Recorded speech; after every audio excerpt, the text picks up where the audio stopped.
যাদের মাথার চুল পড়ে যায়, ওরা যদি হাতের মধ্যে তেল নিয়ে তেলের মধ্যে যদি কোরআনের ছোট্ট একটা আয়াত পাঠ করে যদি ফুঁক দিয়ে মাথায় নিতে পারে অথবা চুলে নিতে পারে, 100% তার চুল পড়া বন্ধ হয়ে যাবে। কোরআনের একটি ম্যাজিক, কোরআনের একটি চিকিৎসা। কোরআনের আমলগুলো যে কিভাবে আমাদের জন্য কাজ করে নিজের চোখে যখন দেখবেন তখন আপনি বুঝতে পারবেন, ঈমানটা তখন বেড়ে যাবে। এই চুল পড়া বন্ধ করার যে আমলটা আমি নিজে করেছি এবং যত মানুষকে আমি বলেছি, বিশ্বাস করেন প্রত্যেকটা মানুষ পজিটিভ একটা রিভিউ দিয়েছেন, বলেছেন হ্যাঁ 100% আমার চুল পড়া বন্ধ হয়ে গেছে। ঈমান বেড়ে যায় তখন। আল্লাহ পাক এই কুরআনুল কারীমটা আমাদের জন্য পাঠিয়েছেন শিফা হিসাবে। ওয়ানুনাজ্জিলু মিনাল কুরআনি মা হুয়া শিফাউ ওয়া রাহমাতুল লিল মুমিনিন।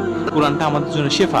যত রোগ আছে আপনি কুরআন দিয়ে চিকিৎসা করলে আল্লাহ পাক সেই চিকিৎসা অনুযায়ী আপনাকে আল্লাহ পাক অবশ্যই হেফাজত করবে। নবীজি বলছেন, যে ব্যক্তি কুরআন থেকে চিকিৎসা নেয় না, আল্লাহ তাকে পরিপূর্ণ সুস্থতা দান করে না। আপনি অন্যভাবে চিকিৎসা নেন, সমস্যা নাই, কিন্তু কুরআন থেকে আগে চিকিৎসা চাইবেন, আল্লাহর কাছে আগে শিফা চাইবেন, তারপরে আপনি দুনিয়াবি জাগতিক যে চিকিৎসা আছে সেগুলো আপনি নিতে পারেন।